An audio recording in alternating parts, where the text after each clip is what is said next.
Good morning. Welcome to this smoky yet somewhat clear Wednesday morning. My name is Clay, and if I can get my system to work here, I am your scruffy host this morning.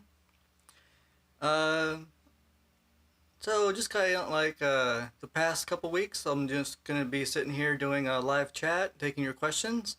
But I have a surprise for you. This time we have a special guest. Travis Caldero, up on screen now, is joining us. Travis, how you doing this morning? I'm great, Clay. Thanks for having me here. This is super fun. Yeah, thanks for joining. Absolutely. So, I'll make Travis full screen so I can put up his title here. Here we go. Travis is our willing guest this morning.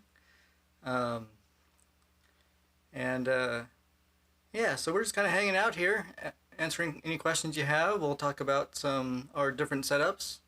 I've got my setup. Travis has his own setup that he's working with.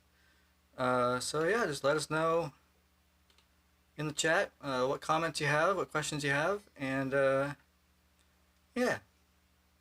Let's see. Is anybody in the chat right now? Not yet. I don't see anybody yet. All right. So Travis, why don't you start off? Why don't you tell us about your setup? Okay, cool. So I'm using my Lenovo Flex 315. I have just a standard laptop computer. It's 5 years old, but I bought a good i-Core 7 with 8 gigs of RAM. So seems to work pretty well for most of what I do. I upgrade. I don't like the integrated webcam. It's only 720, so it's kind of like it's okay. It's got like a film in front of it. So I found out probably at the beginning of the pandemic, Canon was nice enough to put out a codec that you could integrate your USB directly in. So I have a decent amount of Canon camera products. So I have a Canon 77D DSLR camera, and I plug it directly in USB. So that way I get what I'm hoping is an HD image. So Clay nicely has me going through Zoom today. And so typically I have enable HD click, which means that it'll give me like the nice 16:9 image, so I think you can see me. If I unclick that, it gives me some weird thing. But I really just integrate those two. The only other difference is I use these. So I've got a ring light around the camera, and then I use a side light like Clay has he has a hair light, but I use a side light, just a standard lamp right there, and then I have windows over here. And so here, let me see. I also have my cell phone integrated as a camera via USB. Oh, that's really cool. Let's check that out. Let's check that out. So then I have to go in, and so I actually have to use Zoom as a switcher. Well, I gotta start my video again. Come on. And then I can show you. I have to get it right side up. Whoop. Come on. Yeah, fun times. Oh. Yeah, okay. Tech troubles. Always good.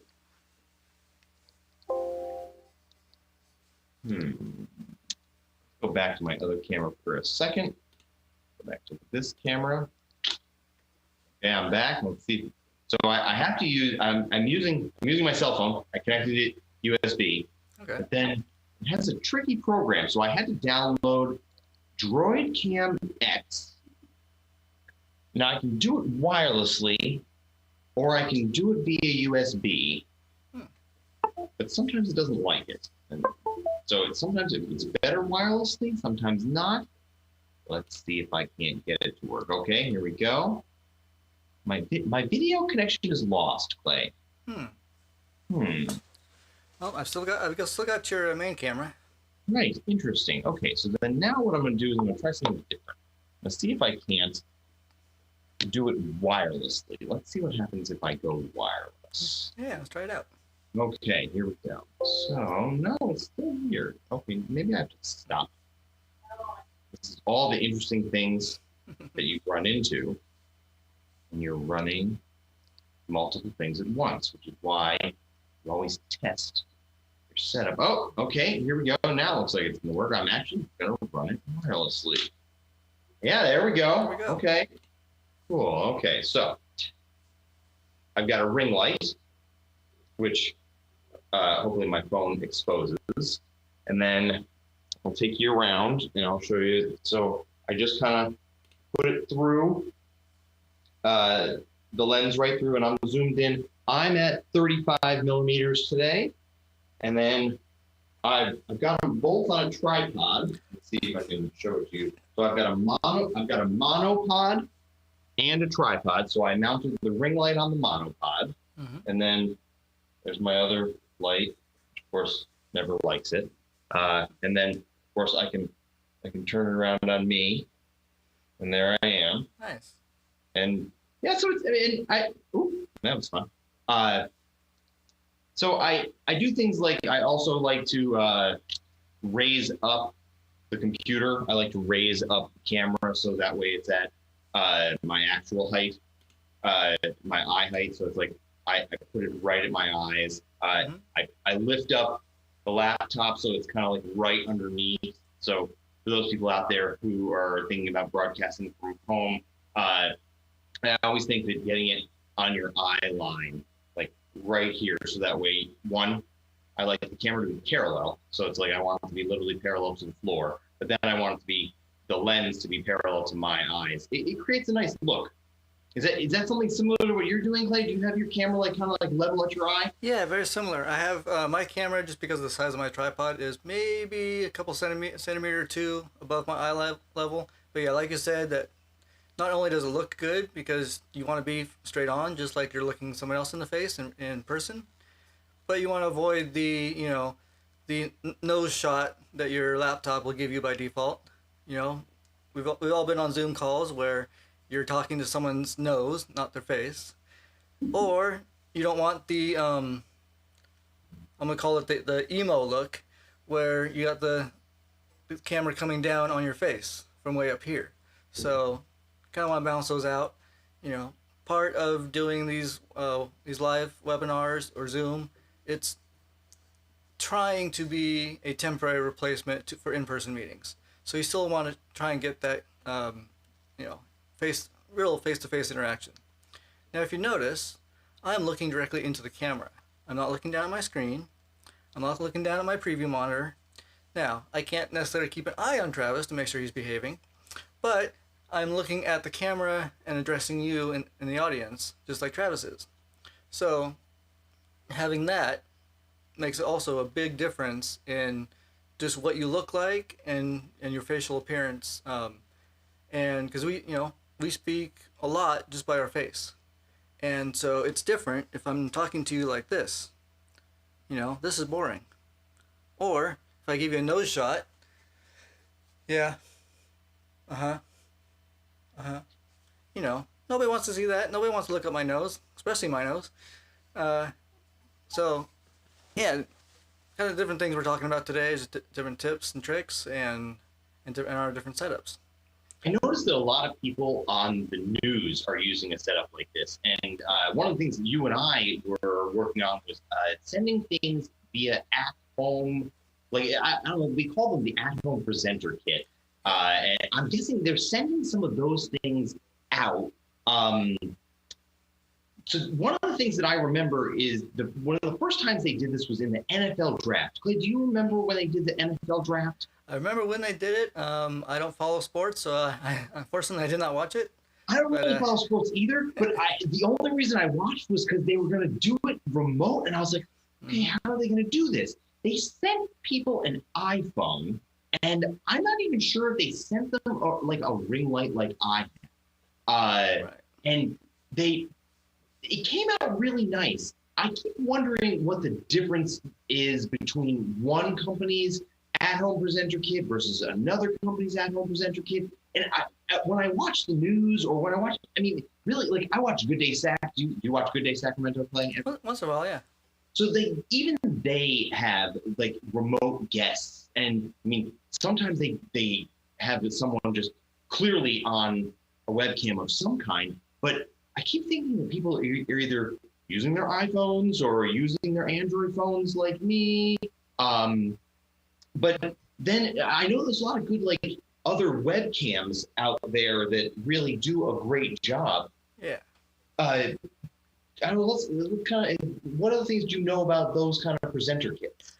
So yeah, they're with the news. They're doing a couple different ones. I know for anchors that are local, instead of going into the studio, they're presenting from home.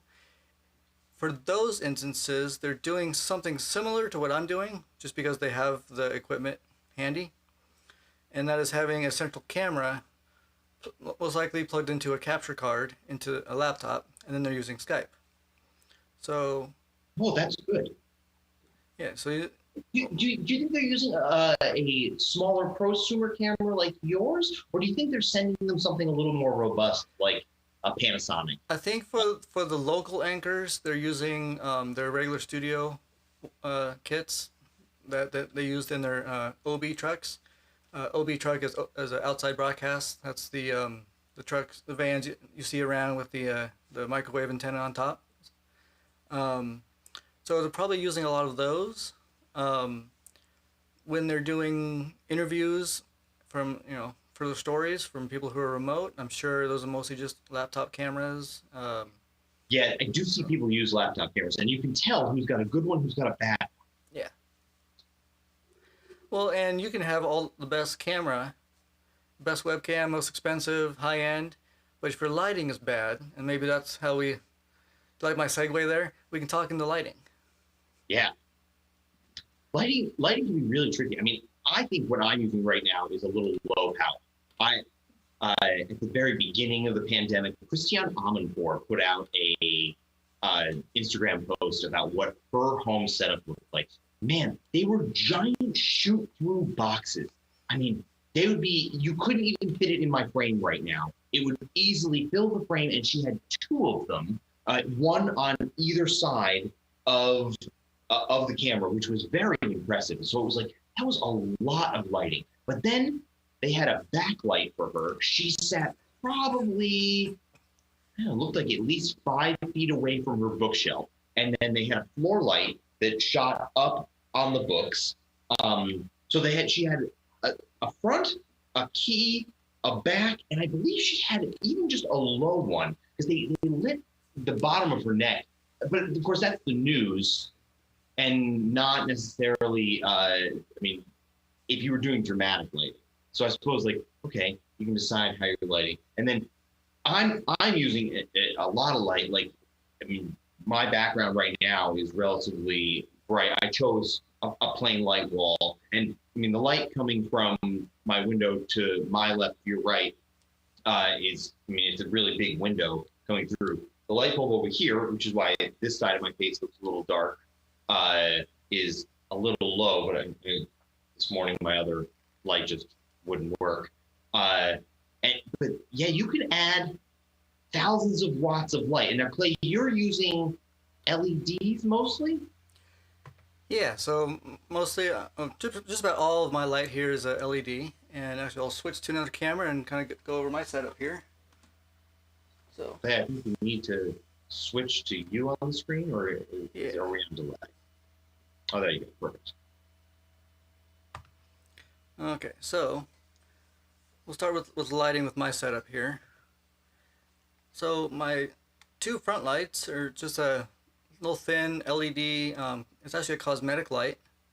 And then just my whole basic setup here. I've got my main camera up here. Here's the microphone that you're hearing me on. Little multi-view monitor so I can see all sources. This little webcam is just for Travis. And software control and audio control. And now, since we're talking about lighting, instead of a side light, I have a window. So what I'm doing here is I use these curtains and the blinds to kind of help control and filter that light. And so you'll back up here. So I have a little decor light to get some blue, this color, and then way up here on top shelf I have my little key light. And that key light is so important. Some people really forget to do any kind of backlighting. Yeah.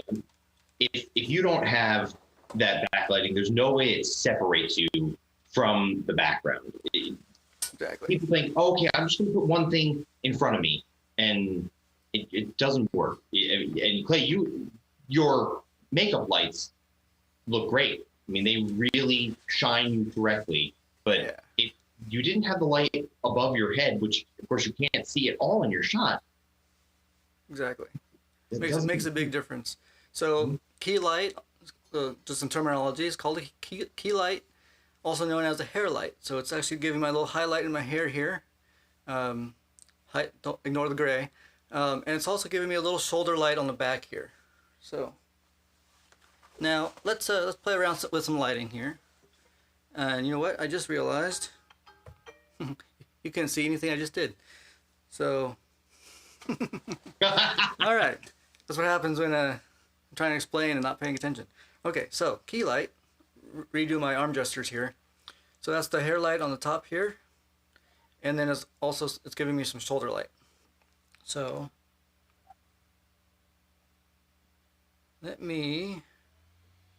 while I set this up, let's see, I'll go back to just my overall setup here. So this is the kind of overall setup, very small footprint, which I really like, and totally mobile. I can put everything in just a couple road cases and just go anywhere with it, really. Now, my two lights up here, my backlight and my key light here, they're just like anything else. There's an app for that. So I'm going to show you just a difference of what lighting does. So we'll go back to this camera here, and so if I just were to turn this off, it's subtle, but if you notice, look at my hair and look at my shoulders. Yeah, that's a significant difference there. I can see it. I can see it in both cameras. Yeah.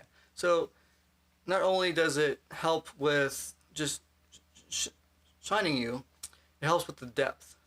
So having multiple light sources instead of just one gives you the depth that you're a 3D object, not just, not just a Facebook or Simpsons type, just flat face. It's, it gives you some depth. And then I've got some little props in the background here, like a computer. I've got a Raspberry Pi showing my logo. So just some interest in the background as well. Now, you don't want to have too of a distracting background because then everyone's looking at that and not you. So we'll go back to, so Travis actually has a really good, solid neutral background as well. So, and I like the yellow. I would have chosen a different color. I chose this because it cut my head out, so that way there was nothing weird. A lot of news anchors use busier backgrounds, which I don't mind, but you can always tell that they've got some kind, either it's soft focus or it's a lighter color than them. They do a really good job of choosing backgrounds. I don't mind the new bookshelf look where it's like, okay, here are my books behind me. Sometimes I find those to be a little busy. Choosing your background, always important. I like Clay's bookshelves because there's not a ton on there. You can still kind of cut them out, but I want to see you. I don't want to be distracted by your background. I mean, that's how I choose my background. When we were doing things in the professional studio, we would either use just a curtain. You could use drape with uplights. When we were using a rear projection screen to create a digital backdrop, I would always choose something neutral. People like to use bricks. I think bricks are nice. If you have a brick wall in your house, those are good. You can hang up a curtain. You can buy pattern curtains out there for dirt cheap and just kind of like hang them up. I mean, I suggest that if you don't have like tripod stands where you can kind of like stand them up and put a crossbar, you can just kind of like tack it to the wall. And So it's kind of really funny that you brought that up, because I I have a pretty flat gray curtain. Has a little bit of tight little texture to it, little interest that I can actually put up, and I have hooks up above on the top shelf here that I can hang this to give more of a flat background. Now notice that it's folded up here. You may want to steam it after you put it up if you go this route, because nothing looks better than walking up to a formal event wearing a shirt that has fold, crease, fold, crease, fold. It's pretty much exactly what you're doing to your audience when you do that, something like that. Clay, I'm noticing that we have two of our friends on chat, Mark Wilson and Palmer, and Jeremy made a very good suggestion. He said, "Get a green sheet," and I thought that's pretty impressive. So I guess in terms of backgrounds, that is one of the things that we haven't really broached yet, was the virtual background, which is, you can either call it the green screen or you can call it the virtual cutout. I don't personally like them because sometimes I think the cutout looks stark, but I know that you use them and you've had some pretty decent success with them. Are you ever doing it on a green screen? I know I don't own a green screen, so the times and what Travis is talking about is our internal Teams meeting calls in the past. Yeah, all of those have been just through the software. So different software such as Microsoft Teams or Zoom, they have different ways that they can detect the background and get rid of it. It also depends on your hardware as well. So what I noticed on my computer, and my key light just died. Oh, really? So it's battery powered, right? Yeah. How long do you think those batteries last? Well, they're supposed to last 7 hours. This one was fully charged, so don't know about that. Interesting. So let's see. I want to bring up some of these chats here. So yeah, Jeremy and Mark, thanks for joining. Sorry we didn't get to you back, acknowledge you quick, but welcome. And says we could be floating heads if we're both chroma. This is true. May not want to do that, but what's going on here? What did I do? I messed something up. I see a spin, but nothing more than that. Yeah. Let's try this again. Oh, you're back. Oh, I've got double here. I've got Jeremy on twice. Let's see, that is a setting on my end. Okay.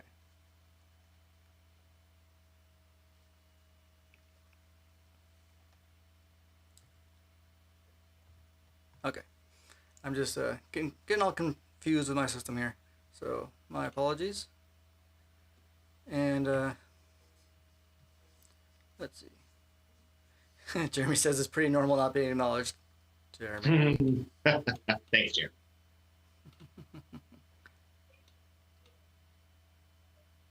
We're acknowledging you too, Mark. Yeah, battery Davy equipment definitely has odd failure times, and yeah.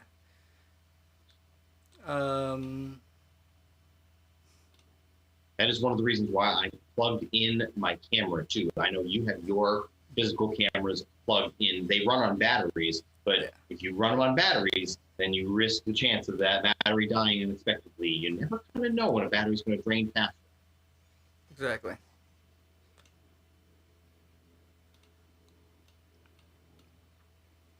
Let's see.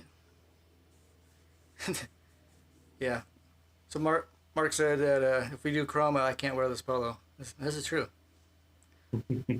So funny thing about white balance and photo exposure, this shirt is actually a teal.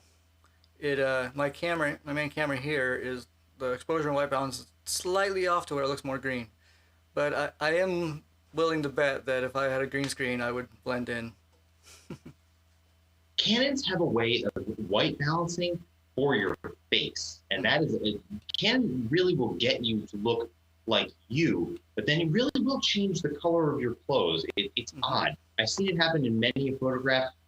Sometimes that's why I shoot a raw photograph. There's no real way to shoot a raw video because, I mean, typically you're just recording it. You can go back in post-production and change some of the color, but then you never know exactly how it's going to change the color of your face. Yeah. So going back to a lighting question, Jeremy says that, whoop, hey, what happened? Yeah, so yeah, Mark wants to looking at to some key lights. So I'm just curious, Mark, where did you rent them from, and what lights were they? And then Jeremy says that the Hyatt has Source 4s.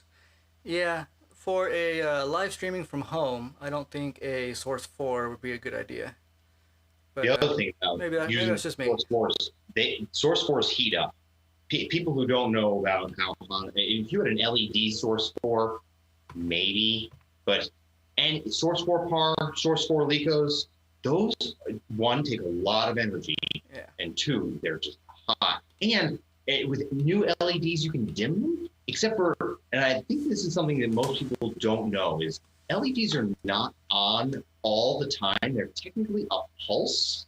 Clay, have you ever seen where LEDs pulse? I think the most noticeable thing for me is when you're watching. I'm not a real sports watcher, but I watch tennis, and when you see them go into a slow-mo shot, they'll have like an LED wall, and then when they go into slow motion, you can see it flicker, and you're like, why is it flickering? And it's because the shutter speed is going so fast with the slow motion, it actually can see the pulsating of LEDs. Yeah. Yeah, so I've seen that before. In fact, I can demo that because on this camera, so one of the things I'm doing is I'm using all off-the-shelf consumer level cameras. So these are not professional level by any means. But on this camera here, if you look at my switcher, you can see the fluctuations of the LEDs. So I have played with the frame rate in this camera so that it's not as bad as it used to be. But you can, if you look close, you can still see the fluctuations in the LEDs. So that's when you want to get your cameras to match the frame rate that you're shooting everywhere else. So. Clay, do you know what frame rate it says that you were shooting at? Let's see. It says I'm doing I think it wants to do 1080-50, and right now I am broadcasting this whole show in 1080-30. So there's probably some little mismatch there. Now this camera also doesn't want to do progressive. So it wants to do interlaced video. And when you do interlaced video, that's when you throw in a whole lot of syncing issues, especially if you're trying to combine interlaced into progressive. So that's one of the issues I'm having with this setup, but obviously not very noticeable. So. And I'm running at 30 frames a second. But I set that on my camera purposely so that way it would go out. I think Zoom, for me at least, it likes 30 frames a second.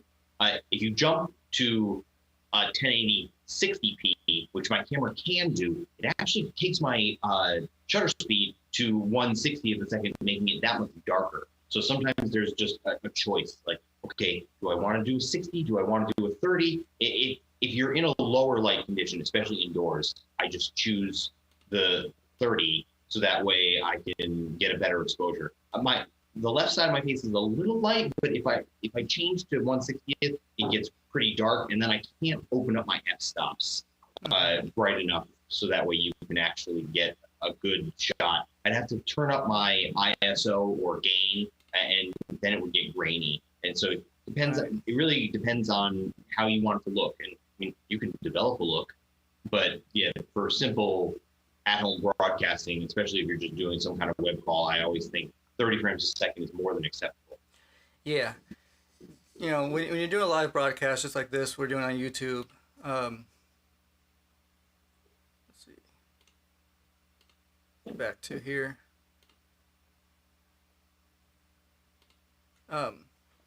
You know, you don't need to do the 60 frames per second that a lot of equipment does by default. 30 is more than enough. And unless you're doing sports, when you're moving a camera a lot or there's lots of motion, you don't need 60 frames per second. If you're doing sports, you do want the higher frame rate, but then you also want the bandwidth to match. So maybe we can start talking about bandwidth. But as before that, I want to go back to just your comment on lighting, on just different strengths and intensities on different sides. I want to know what our awesome people on the chat think. What do you think about having a different contrast or equal light, or more of a kind of a shadow on one side? What do you guys think? Let's look for those comments. Let's see.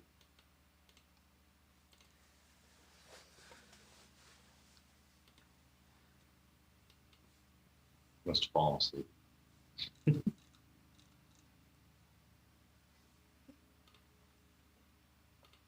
Mark noted that 30 frames per second helps with bad connections. Yes, definitely.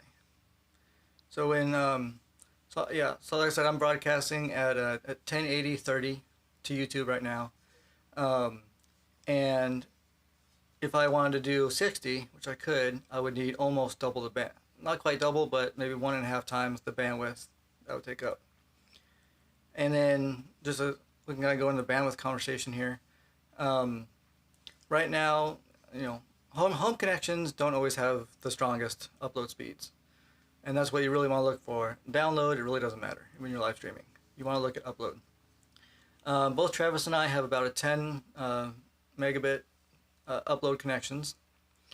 I am using about, let's see what my system says right now. So right now I'm hovering around 3 megabits per second upload. That's pretty good. That's what this webcast is using. Now, you don't just want to look at what you need. You want to think about everything else you're doing and everything else anyone else in the house is doing. So I am the only one in my house at the time. My other computers are pretty much shut off, so I don't have to worry about, you know, the dreaded Windows update sucking all the bandwidth. But it comes up a lot. But I am also hosting this Zoom call. So I am bringing Travis in on part of that upload. I'm also sending him some video and audio so he can hear and we can interact in real time. So that's also taking some of that 10 meg upload. So you always want to look at how much your pipe is, what you're paying for, what you're actually getting. So do speed tests a lot and do at least 3 of them before you go live, because everything's going to fluctuate, especially on home connections. You know, in the fine print on the contract, they always say up to this, up to that.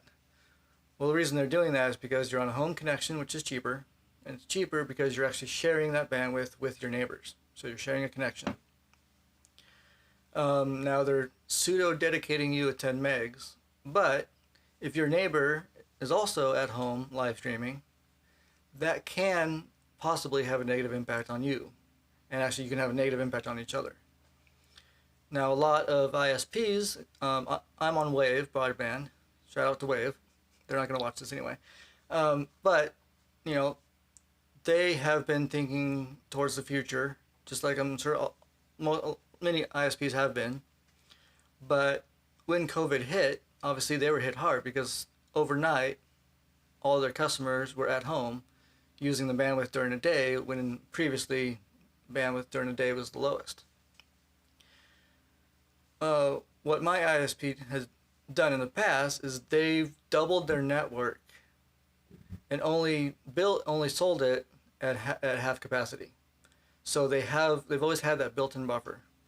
I'm sure hopefully other ISPs have kind of done the same. Obviously, I can't speak to really any ISP, and I can't really recommend them. But that's kind of something that has really hit the market during this COVID downtime, where everyone's at home. Where in the past ISPs can concentrate during the day on their business customers and optimizing that. Now they've had to shift to at home, but you still have to keep that business continuity up at the commercial sites. So there's been some lots of changes recently. Hopefully for the better. Hopefully we can start getting a little bit more competitive pricing, maybe. but Right. but we'll see. Let's see, going back to the chat here. Jeremy was noting that he has a friend who live streams, and he does a lot of front light, so that way it's kind of even on his face. And I think that he's probably right. There's a lot of people that do just, okay, here's full light on my face. I just want an even look. I come from a documentary filmmaking background where we do a lot of interviews, and that's where you do kind of get some, I don't want to call it dramatic lighting, because it's not dramatic. It's just interview lighting. I think about it like it's like the 60 Minutes interview where you're on the black drape. Typically that black drape doesn't even have like uplights on it or anything, and you got like a light coming from behind, and it's a little bit softer on this side, a little bit brighter on this side. You can do it either way. But yeah, for live streaming, sometimes it really is helpful just to kind of flood your face right from the front. That is the whole idea with the ring light at home technique right now. They're kind of expecting you to have some kind of light on your background, and then they want you to sit close enough to the ring light that the ring light really fills your face. It's like, I can get a little closer here, and I mean, you'll see how it brightens up my face, and then I can back up a little, and that's where I get a little bit more of a dramatic light. I would say that if you're dealing with like a ring light, or even just like what you're using, Clay, those I would call them brick lights. Yeah. You can kind of put it like right above. I think yours are meant specifically to mount kind of right above the webcam integrated in your computer. Yeah. Kind of just like fills your face, makes you look even, means that you don't look distorted to anybody out in the web watching you. Yeah. It is really kind of up to you as your own solo camera operator to decide whether you want to do full front or kind of do a little bit of a key. One thing I will say, though, is like when Clay wears glasses, and he's got it set up so that way his does not reflect in his glasses, but full ring light and or his brick light right in your face, that will kind of give you the glasses reflection. I see it a lot when they go to someone on the news, like, here's these circles, they're kind of like right in my glasses eyes. They're not terribly distracting. It's just, you're really there to just kind of listen to what they say, and you're lucky that you see them. But that's when you get the key light, the left, the right, and the back. You can get someone who's wearing glasses to not have any reflection at all. Yeah. Yeah, you definitely notice like when I bob my head, and to be honest, I'm kind of leaning my head forward a little bit to help avoid it. But yeah, if I raise my head up, you can see the two lights in the reflective, in my glasses reflection. So yeah, I definitely have them up a little higher than I probably would in general. But yeah, because I'm wearing glasses, I can't get that true 45-degree theater lighting, but I can get close to it and still have some light on my face. So, Clay, do we want to talk about capture cards? Yeah, let's talk about capture cards. Okay, so tell us what you got, and then I got mine as well. Yeah, so I have a couple. Cool thing about my switcher here is, let's change some stuff here. So, like that little effect. So, I have a little cheapo capture card. This is a kind of a Chinese knockoff. It's one of those things that's mass produced by one factory and then sold under 100 different brand name, quote unquote brand names. And so you can get them on like Amazon, eBay for like less than $20. I've actually been really happy with it, surprisingly. Now, not all capture cards are created equal, obviously. This little one likes to add some contrast. So gotta look at that and judge how whether you think it's worth it or not. But cheap little capture card is great. I've also used, I don't have one here, but I've used Elgato. They make a lot of good capture cards. I think HD60 is one of their models. They're really good. They've been really solid. I know other people who've used them and they're really happy with them. My switcher itself. So this is a Blackmagic ATEM Mini Pro. It has a capture card built in. So I hook it up to my computer over USB, and I can pretty much use a 4-source plus keyer capture card for Zoom or MS Teams or Skype, that sort of thing. So I've been really happy with it. It's plugged into my laptop right now, so I can do some other things with it, and I have the capability to send this program feed to Travis directly over Zoom, so he can see a full the real-time program. Like Travis, you're monitoring everything on YouTube Live. Is that correct? That's correct. Yeah. So I'm not only am I watching Zoom, I'm also watching YouTube Live. I've got the audio for that muted so we don't hear some kind of sound loop, and I'm watching the chat at the same time, which is nice. So yeah, you got a pretty sophisticated setup happening. Yeah. So this has been months and months of work. Travis and I had a nice long test call yesterday, kind of playing with things, playing with lighting, playing with the technology. It's one thing for me to test with one of my my tablet, like in my bedroom on Zoom for a Zoom test call, because kind of like, hey, tell my daughter to go talk to my tablet in the bedroom or something like that. That's not always the best test, but having a real Zoom call with with your guest, that kind of leads into having rehearsals. So whenever you do a live stream, you want to do a rehearsal, and that's exactly what Travis and I did yesterday. And yeah, so this has been great. Do you want to talk about your capture cards? Yeah, so I just have a single capture card. I got, I guess it's pronounced Acasis, Acasis. I liked this one particularly because it had the flexible USB connection. Sometimes I think that, like Clay, yours is just one solid piece. Goes right in, and then HDMI goes in, and it's kind of like tight on the computer. At work, we were dealing with kind of some tight spaces, so I thought, okay, I'm just going to kind of like turn it at an angle.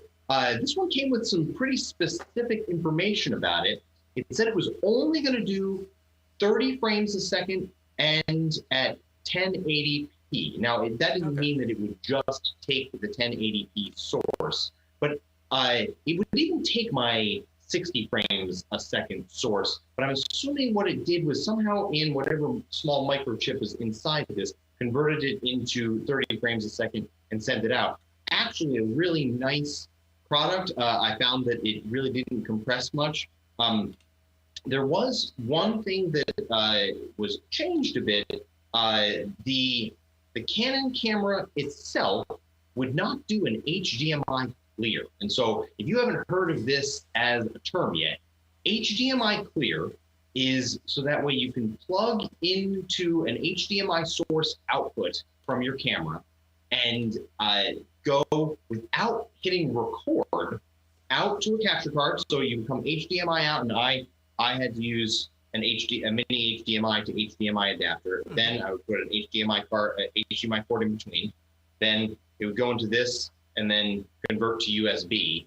And what happens is when I go HDMI out of my Canon, you see either a focus line, you see menus, but when you hit the HDMI clear and you can read, the model of your camera will say it if it's an HDMI clear ready. That will actually allow you to not record in the camera, send out the feed, have no bug or other interference on the actual screen going out to your audience, and it will still be able to autofocus. I'm using direct USB. It's a USB Gosh, it's a mini, not a micro. So it's mini USB out of the Canon into USB-A into the computer. That allows my Canon to use its autofocus and also not have any kind of screen information at the same time. So those are things when you're dealing with capture cards, you want to kind of also think about those things. But yes, this particular one, I would give it a recommendation. It was $18 on Amazon. Came in a couple of days. They seem to produce a decent amount of these. Clay, I know that when you looked for yours, there was a decent amount of capture cards available in the $20 range, right? Yeah, there's a lot of different, cheap ones out there. I did a little bit of homework on this one, so I actually discovered this searching capture card reviews on YouTube. And a lot of reviews on this was how surprised they were that it's how solid and how it actually works. Now, does it equal the high-end capture cards? Of course not. But for what it is and how inexpensive it is, it's pretty amazing. What do you think the difference between like an Elgato or a Magwell is versus the ones you and I got? Well, one of the big difference is support. If we have an issue, who do we call? Well, nobody. There is no support for this. If you have something like Elgato or a name brand, you have support behind it. You have a web forum you can go to. You maybe have a 1-800 number or an online form that you can fill out. So you got to look at that as well. Now, Travis and I, being the techie nerds we are, we have a little basic troubleshooting we can work with, or we can accept it. Now, if you have somebody who's just buying this because they saw a YouTube video, well, I should revise that statement because that's exactly what I did with this guy. But if you have someone who just got the cheapest thing they could find on Amazon or eBay, and then they wonder why it doesn't work, well, you gotta look at that. So, Mark is saying that his friend got one for his Nintendo GameCube recently. That's pretty interesting. A capture card for a Nintendo GameCube. I don't even remember what the output source for a Nintendo GameCube is. Yeah, I'd be interested in know that as well. I don't believe a GameCube had HDMI, and I never had a GameCube, but I've seen them. I had a GameCube. Didn't they have like a proprietary connector that then converted into RCA or some sort of thing like that? I think that by that point, I think they were also giving you maybe a 5-wire. I don't know. It technically wasn't 5-wire. It was just CMYK RCA. Yeah, probably component then. And I don't. Or no, that's think. Yeah, component. What was the Wii and the Nintendo Wii? That even didn't have an HDMI out at that point. I don't remember what year HDMI became really, really good. That's a good question. Yeah, my Wii that I have in a box somewhere here is just RCA, and the Wii side is a proprietary connector, and so you have to use their cable. So. Which, I mean, RCA amazingly still works. I still have a DVD player, like it's just an old school DVD player that just kind of plugs in RCA. It works just fine. Mm-hmm. And I've even seen cheap RCA to HDMI converters. I haven't used those or tested those, but I've seen them on the market. They've been on the market for a long time. Similar to what the digital TV boxes did for converting antenna into a coax or RCA in the coax. This did for HDMI devices. So those have been out there, all ranges, mostly really cheap. So kind of get what you pay for. And if I recall correct, I didn't know a lot about capture cards before we kind of started the pandemic. A lot of people were doing it so they could stream on Twitch playing video games. Is that some of the rise in popularity? Exactly, yeah. So with a capture card, especially with Elgato, that's their main market when they first launched. How do you get your game HDMI out back into the computer so that then you can put your webcam in the corner? And that's exactly what Elgato came up with. And so the different capture cards have either there's just this little cheap one again, just USB on one end, HDMI in on the other. There's also some that are a little bit bigger to have a pass-through. And so what you do is you go between, you plug that little guy in between your computer and your monitor, and then that pretty much turns it into a virtual webcam source into your computer, so you can do Twitch.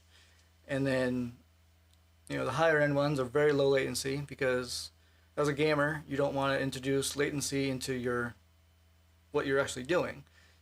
Who cares if there's latency on Twitch's end? But if what you're seeing while you're gaming is, 5 to 10 frames behind, you just died. So it's kind of that sort of thing. So, yeah, so that's where capture cards really came out. One of the reasons they first really came out. But, what you can plug into them is endless. It doesn't have to be a monitor. It doesn't have to be a camera. It can be just about anything. So.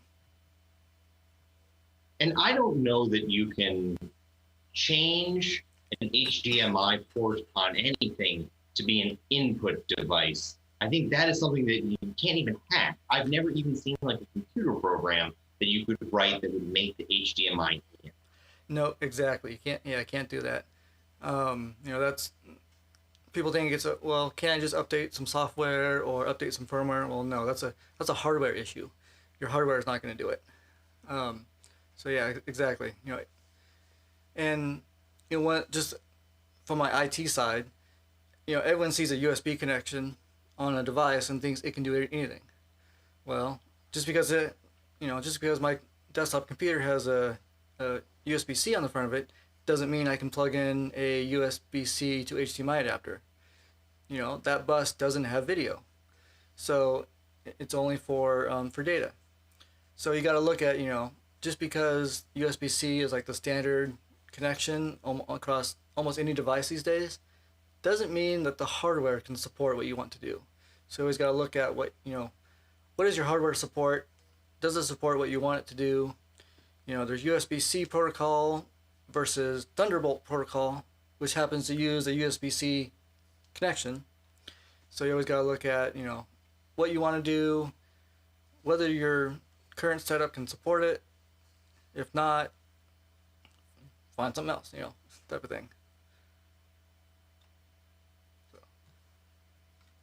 I'm watching the guys, Mark's saying that he would have a computer to run his game when he was streaming on Twitch, and then another computer to stream. That's pretty solid setup. That's actually it's kind of funny you mentioned that, Mark. That is actually the ideal setup, if you believe it or not. Now, is everyone at home going to have 2 gaming PCs? Well, I hope not. if you do, an old one. If you do, hats off to you. But that's actually the ideal setup, and that gets into what we call purpose-driven devices, right?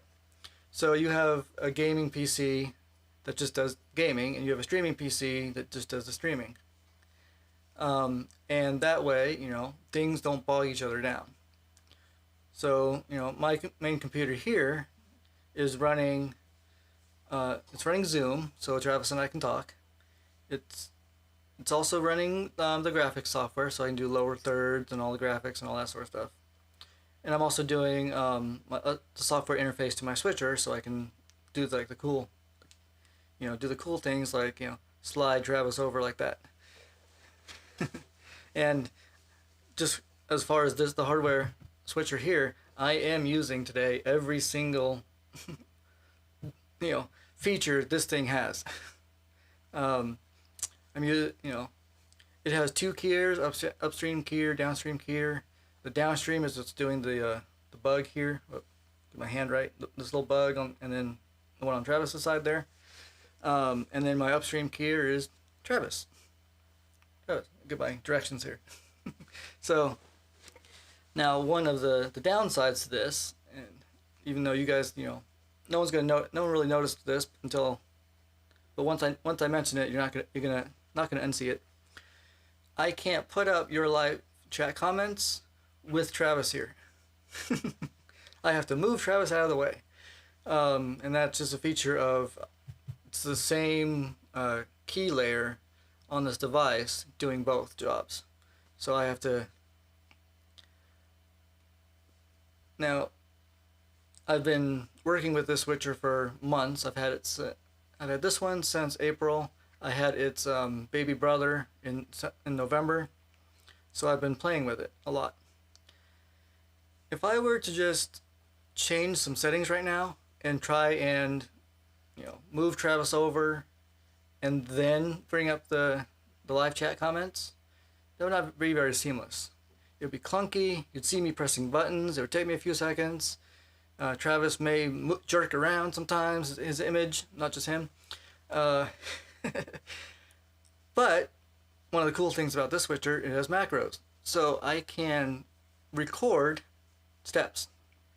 So I can, I can hit record on the software, change things, move things around, and if anyone was here for my the pre-show, when we started, I had one button press to go from pre-show, static slide, fade down, mute the music, bring up the microphone, and then bring up camera. All seamless, all with a little bit of built-in delay. Well, if I just did that myself with button presses, it'd be all clunky. And so what I did was I created some macros so I can, with one little button press, I can put Travis up in the corner where he belongs. No, I'm kidding. And, I can put him side by side again. I can make him dissolve into the background. Make him full screen. All with one little button press. Now for me, this is one button press. But there's actually, in each of these, about 10 steps that the switcher is doing when I press one button.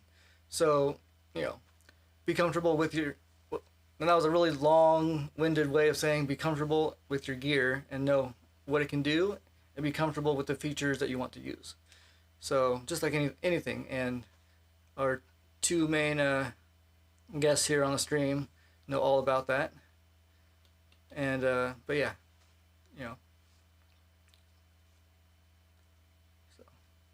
And all of that can also be used in a recording scenario. You don't have to use it live. Exactly. I was thinking the other thing that we might talk about was just that people record themselves and then put it out there. So a lot of people who are YouTubers, and I think that the people who have been doing YouTube videos for a long time really are the ones pushing this great technology. We're just taking it live.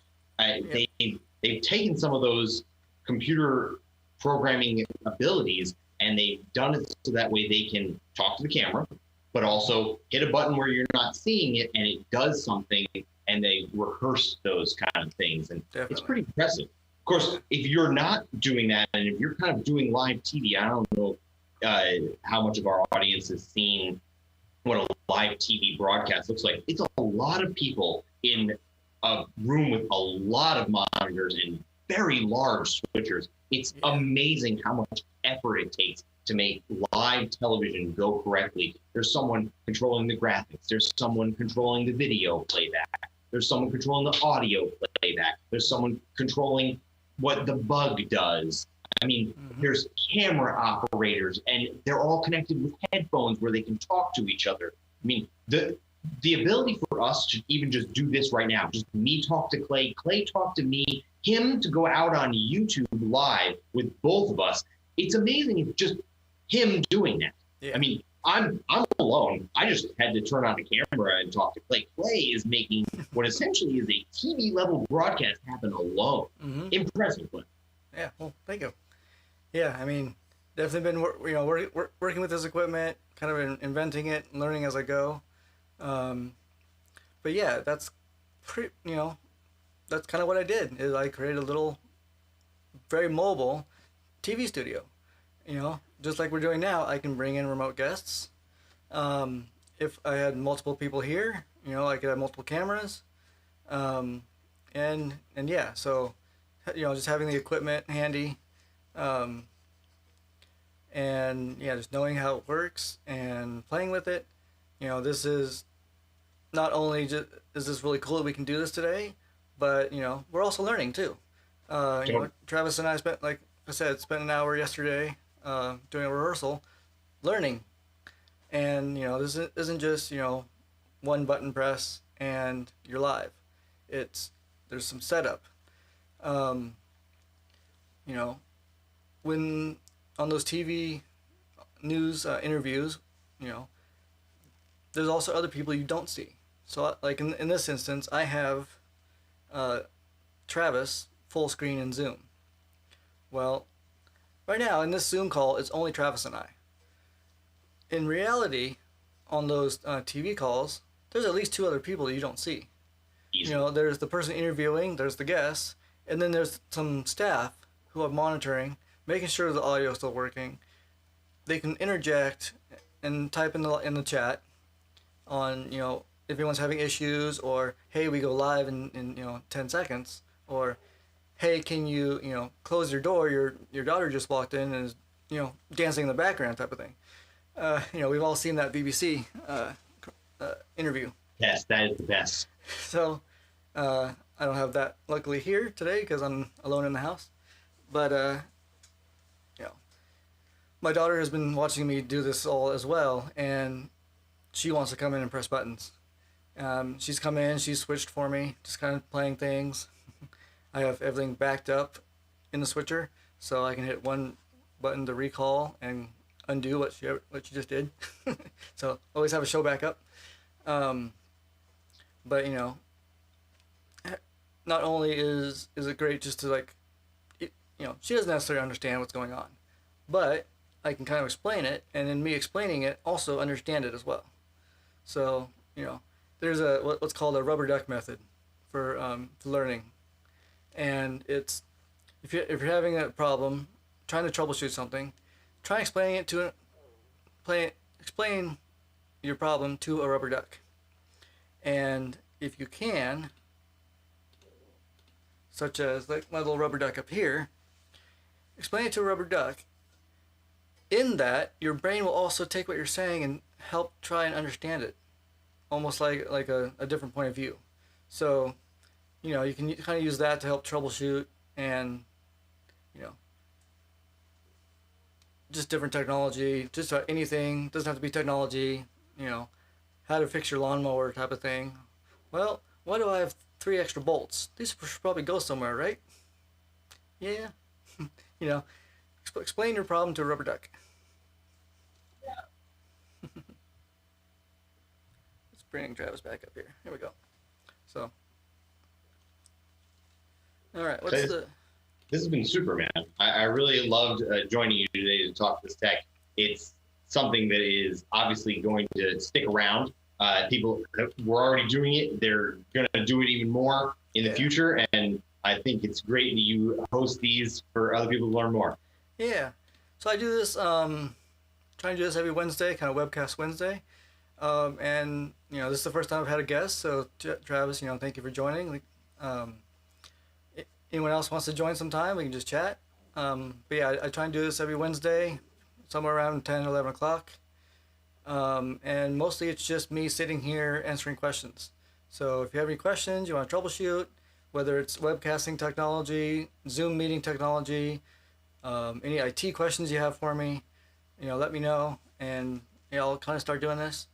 If you kind of want to follow, I'm going to do the standard YouTube mantra here: like and subscribe. So hit the subscribe button down below here. Hit the bell too if you want to get notifications on when I schedule my next live. That's my YouTube not mandated, but everyone says it, so I gotta do it too. And Mark, sorry your Wednesdays are busy, but